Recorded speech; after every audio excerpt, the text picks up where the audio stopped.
Good evening, y'all. It is December 1st, and as you can see, I've lost my original setup. We got the Christmas tree in the house, but Christmas time's coming, and in 2 weeks from now, we are going to go on our first hunt for you guys. We start every year when we take a break during deer season in general, bow, muzzleloader, and rifle mainly in Arkansas, and down South Arkansas, it extends into December 15th, and then after that's over, it's wide open until at the end of next September. So we've been on a break for about 8 weeks or so here. And so we're getting ready, and we've got some really cool stuff planned for you guys. We've got all kinds of new cameras for dog harnesses and drones, and new cameras for footage and video. We got all kinds of new gadgets, and we're going to start, and the focus is not going to be on as much as how many we can kill in a hunt. We are going to try to kill a bunch. We want to get you some footage that you all enjoy.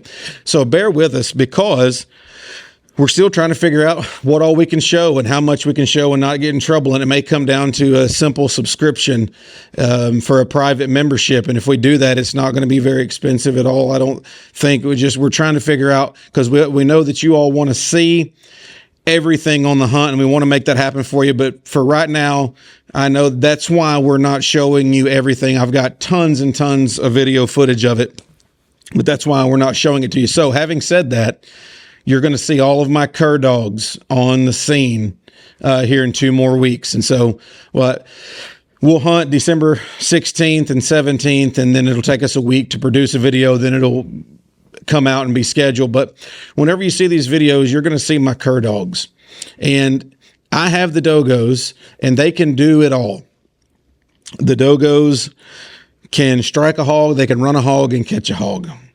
But hunting for these farmers, and they want us to do the most damage that we can possibly do, we bring the cavalry. And so lots of times I save the Dogos' energy by sending out my cur dogs and let them do all the long range hunting and find where the hogs are at, get them to stop, and they'll hold them there till we get there. And those are called the bay dogs, because they'll keep them at bay. They'll circle them up like livestock dogs. They try to run, they'll nip their heels and turn them around, and they'll keep them pinned down in one spot. And we hunt with a lot of those because we cover large tracts of land. And so you're going to see them.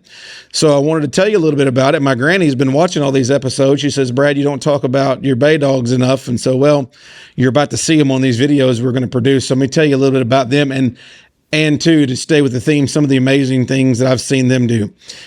We line breed those. They are all coming out red and brindle. They have for many generations, but they're blackmouth cur, they're mountain cur, and a little bit of plot hound mixed in. And that gives them the ability to have a pretty good nose. It has them ability to hunt like the way I want to hunt, have a method to their madness, so to speak, the way they hunt. I want them to be smart about the way they hunt. And they will stay there no matter how long it takes. Just a few years ago, I had one dog, and we named her Chigger. My buddy named her that. One of my very close friends, growing up, his dad had 2 beagles named Tick and Chigger, and so he wanted to name one of my dogs Chigger. And so Chigger would bay a hog all day long. As a matter of fact, she would bay a hog to the point to where she would get give out of barking, and she would just lay down like a shepherd and stay with that hog until I got there. These dogs will not leave these hogs until I show up. And so you hear all these stories about me going to a bay. If they're loyal enough to wait on me under any conditions, I am going to go in there at all costs, as much as my ability. And the Lord allows for me to go in there to these bays, no matter how bad it is. So Chigger, she was beeping on the garment. It was showing her bayed all day long. I just left her there. We killed hogs, and I got all the dogs.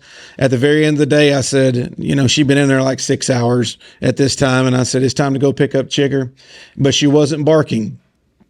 And we walked in there, and I got about 100 yards from her, and I thought she might have been injured. I was, hoping for the hoping for the best and trying not to think of the worst. And I began to talk to her. I said, come here, baby, you in here? And so she came running up to me real quick, all happy to see me. And then she took off running back in there, and whoa, whoa, whoa, whoa, whoa. She started barking. That's the first time she had barked in many hours. And that hog was laying there, and she had been laying there right beside it. And we caught and killed the hog. I've seen our bay dogs run hogs for hours at a time. It's hard for another bay dog not to go honor another bay. If they're running a hog and they hear another bay going on and they know there's a hog there, lots of times dogs will pull in there and go to that just like they will another race or another tree. And so guys like us want to breed them like the coon hunters independently, where they'll work on their own. And I saw Rambo one time, this dog that I had named Rambo. He ran past a bay and he was after a big hog, and I knew it. And I said, he's probably going to stop in at that bay. And I hope, I don't want to lose that big hog he's running. So he pulled in at this very larger bay. And I said, well, win some, lose some. Some gets rained out, like my papa said. And I went in there and dispatched the hog. And as soon as I dispatched that hog, I turned around and he was back on his old track, picked it up. And 30 minutes later, he bayed that one and we killed it. I've seen them do some very cool things, some very smart things, and they will stay with a hog no matter what it takes. I've been on large farms, and one guy wanted me to come over there, this old man, and kill some hogs for him. He had a lot to drink that afternoon and forgot that I was out there hunting, and actually a big boar ran and got up under his front porch at his house. And we were baying this hog underneath his front porch. Now, these hogs, whenever they see that they're when they see that their lives are in danger, they're going to do all kinds of crazy stuff. They're going to swim large bodies of water. They're going to sometimes I've seen them run into towns and cities, and they're trying everything they can to get away because they know they're about to breathe their last. And the man come outside on his porch at night, and I was yelling his name. I won't mention here. I said, sir, I've been trying to call you. He goes, I've been asleep. Brad, I forgot you were here. And I said, please don't shoot. I said, there's a big boar underneath your porch. And it takes off, boom, hits this big lake in front of his house, takes off swimming, and he goes to shooting at it, and we killed the hog. So these bay dogs are a big part of what we do. And this is one of the funniest and coolest stories that I have about bay dogs. So there are these things in Arkansas and all around the South, really, that are called fox pens. And they're big pens with high fences, and they got hot wire on the bottom. And guys run their walkers and Julies in there, and all kinds of trig dogs and whatever they may have. It's all running dogs. And they have tournaments and fox hunts. And so if there's a pen that's 200 acres, there might be 100 coyotes in there, and the dogs will chase one around for a little bit, and they'll swap off. The coyotes are very rarely even get tired or out of breath because the dogs will swap. There's so much game in there, and the dogs get tired, but they love chasing them. And they have big tournaments all over the South, from Texas over to the East Coast. It's a big thing.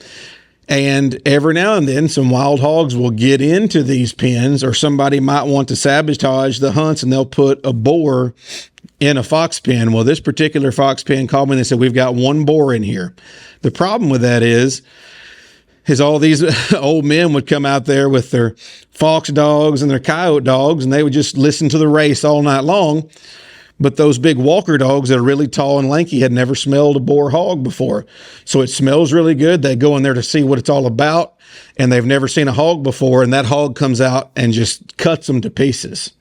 And so the revenue that these guys that own these fox pens had really fallen off because none of the old men wanted to bring their dogs up there anymore because the dogs were getting hurt. And so they called me and said, Brad, will you come catch this boar? And I said, I'd love to.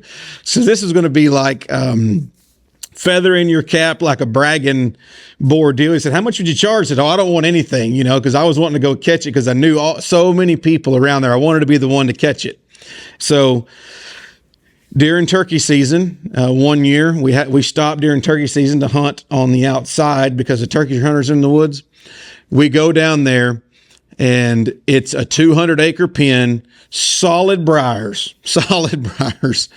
There's close to 100 coyotes in here. You can't hardly walk 30 yards without seeing a coyote go in front of you. So this would be a challenge for these bay dogs of mine to stay off of a coyote and to find this hog.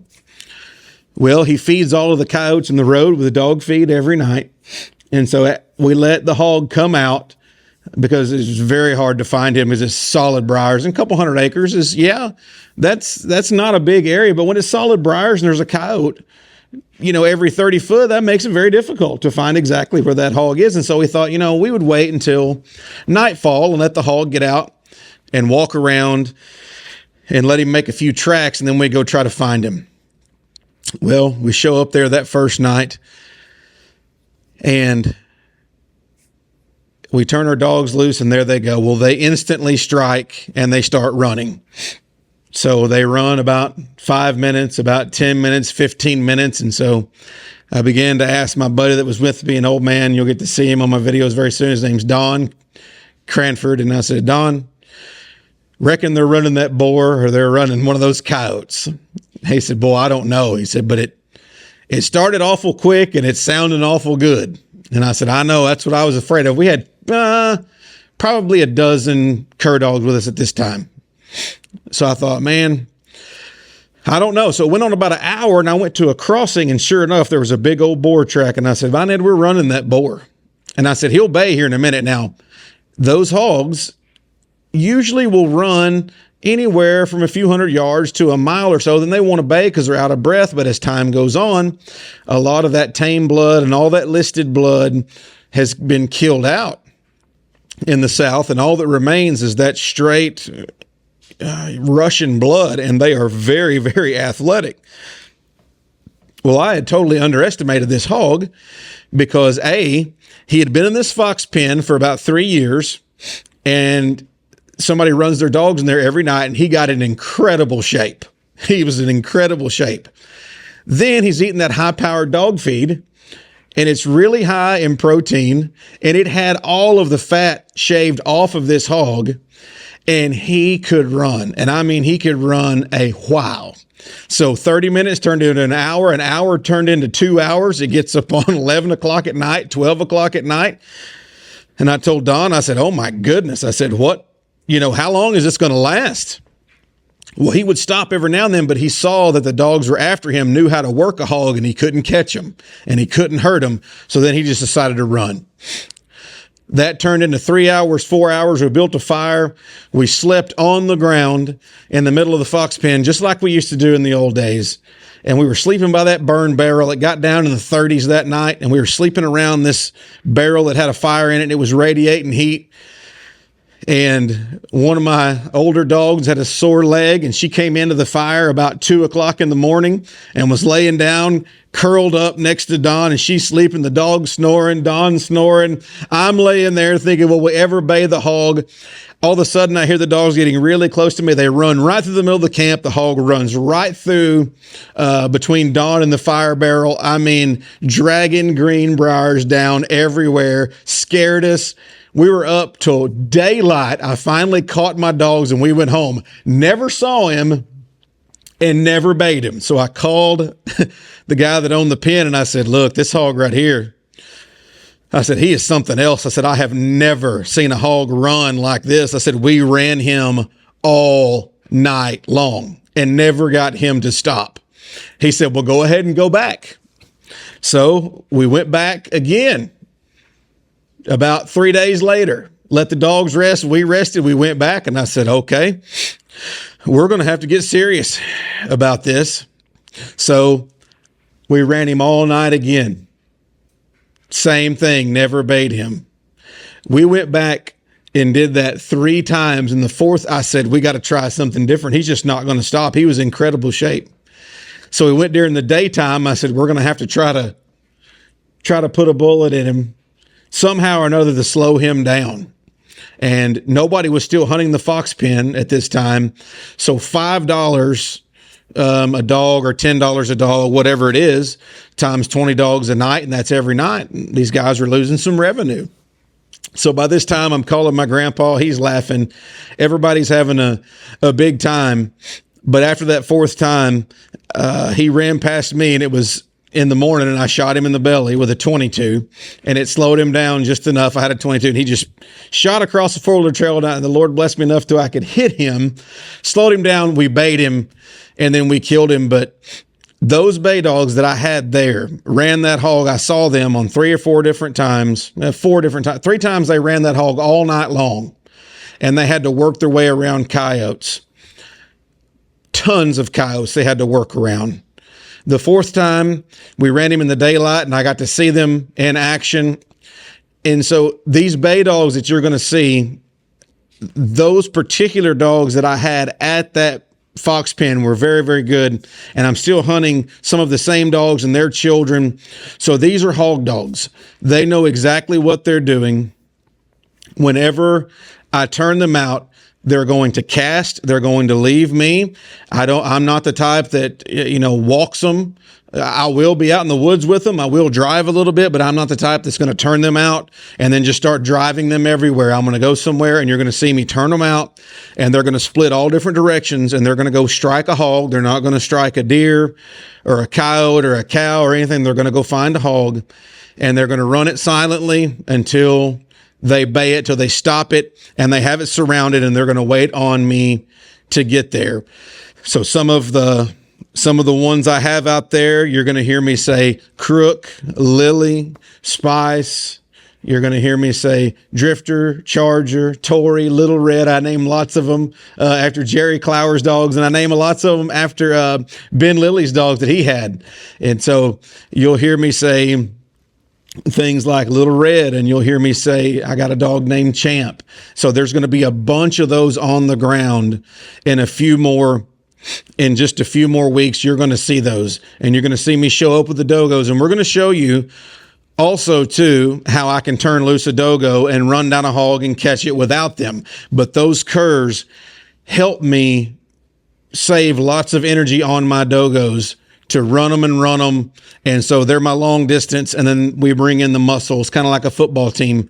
We've got some speed and we got some power. We got some mid range and we got some long range. We have a little bit of everything to make sure our team is very balanced to be as successful as we need to be in the field. So as we start releasing these videos, thank you all for your comments ahead of time. I know you're going to like them. But when somebody says, hey, would you please show me this? Why aren't you showing us this? Well, we're afraid if we show too much too soon, then YouTube is going to flag us. They've already flagged some of the things, some posts we've done. They've already flagged some Facebook pages. So we've had like 4 violations in the last little bit. Well, 3 violations, and we've only been really working social media for about 3 months. So we're going to try to be very careful. And if you all are interested in that subscription, whether it be something like $1 a month or just something that's on there for it's a private or whatever the minimum is for YouTube, we'll do something like that so you can see every bit of the hunt. But until next time, I don't think I'll see you again. Merry Christmas. We're thankful for Jesus. Happy hunting, and God bless.